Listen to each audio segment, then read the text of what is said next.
You know what's crazy? Most people think gingerbread houses are just for Christmas. Wrong.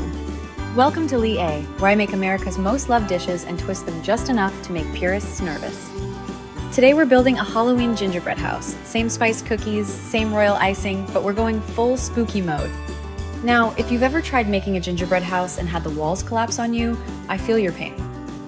But here's the thing. There's one mixing technique that makes these walls stronger than any store-bought kit. Stick around and I'll show you the trick that keeps everything standing, even when things get messy. I've got half a stick of room temperature butter here.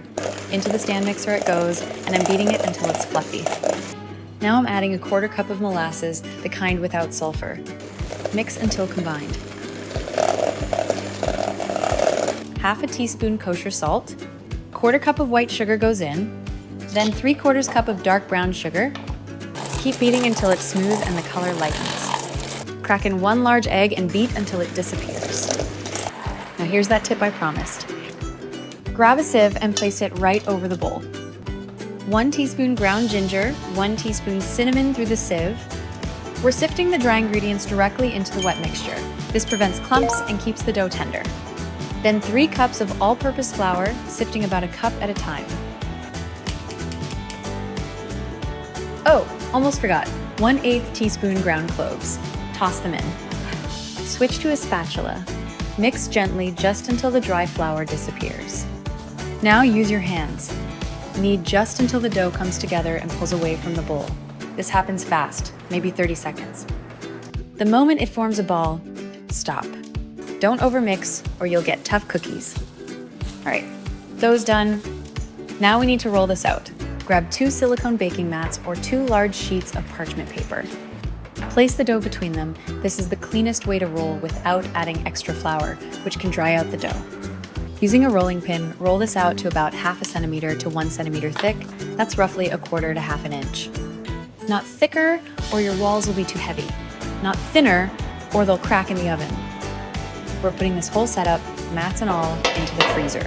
Not the fridge, the freezer. We want it to firm up fast, so we can get clean cuts. While that's chilling, let's move to the glue that holds this whole spooky operation together, royal icing. This is not regular icing. This is structural cement. Grab a large bowl and spread out a big sheet of parchment paper on your work surface. Now we're sifting 3 cups of powdered sugar right onto that paper. This catches any lumps and keeps things clean. All right, now dump all that sifted sugar into the bowl. Next, I'm adding 4 tablespoons of meringue powder. This is the secret ingredient. It dries rock hard and holds everything together. Then 2 tablespoons of vanilla extract for flavor, 4 tablespoons of corn syrup. This keeps the icing from getting too brittle, and 1/2 cup of warm water to bring it all together. Attach the whisk attachment to your mixer.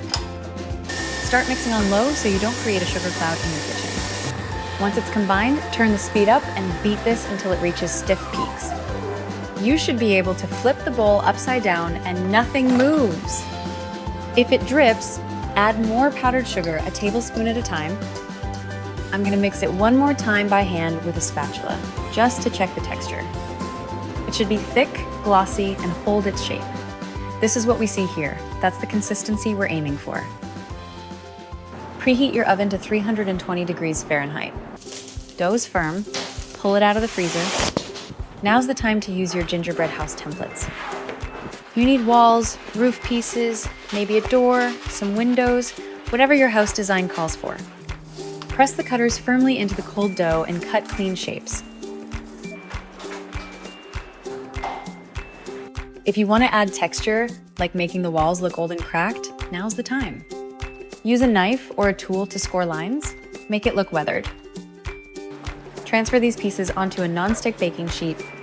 Give them space, they'll spread just a tiny bit. These go in for about 10 minutes. Check them at the 8-minute mark. You want the edges firm and maybe slightly darker, but the centers should still have a tiny bit of give. They'll firm up completely as they cool. Pull them out and let them cool completely on the baking sheet. Do not try to move them while warm, they will snap. Trust me on this. Okay now, what makes this Halloween instead of Christmas? We're going dark, spooky, maybe a little creepy. I'm dividing this into smaller bowls and adding gel food coloring. For the black, I'm gonna keep it slightly lighter, like a dark gray, because pure black can look too harsh. Just add a tiny bit of color at a time. Gel is potent. Transfer each color into piping bags. If you don't have piping bags, a plastic zip bag with the corner snipped off works too. Okay, time to make this thing spooky. Here's the trick. I've got a sheet of clear plastic here. You can use acetate sheets or even a plastic folder cut open. This is our canvas. Now I'm piping the royal icing directly onto this plastic sheet to create the shapes. Starting with a little ghost, just a rounded blob on top with a wavy bottom, like a floating sheet. Add 2 little dots for eyes if you want. And the pumpkin.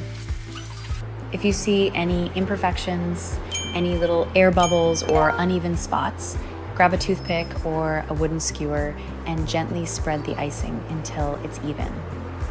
These need to dry completely, at least 15 minutes, maybe 20, depending on how thick you piped them. Don't touch them yet, they're still soft. Once they're fully hardened, you can carefully peel them off the plastic sheet and they're ready to stick onto the house later with a tiny dab of fresh icing. Now I'm piping details on the walls, maybe a spider web in the corner, a crooked door that looks like it's barely hanging on. You can add candy corn, gummy worms. All right, assemble time. Grab a sturdy base. Start by piping royal icing where the first wall will stand.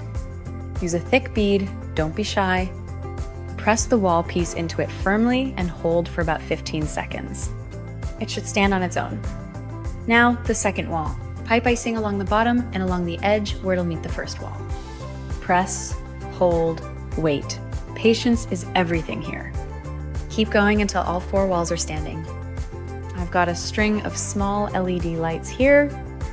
We're gonna tuck this inside the house once the walls are up so it glows from within. Maximum spooky vibes. Once the walls are solid, add the roof pieces one at a time. Pipe a generous line of icing along the top edges of the walls.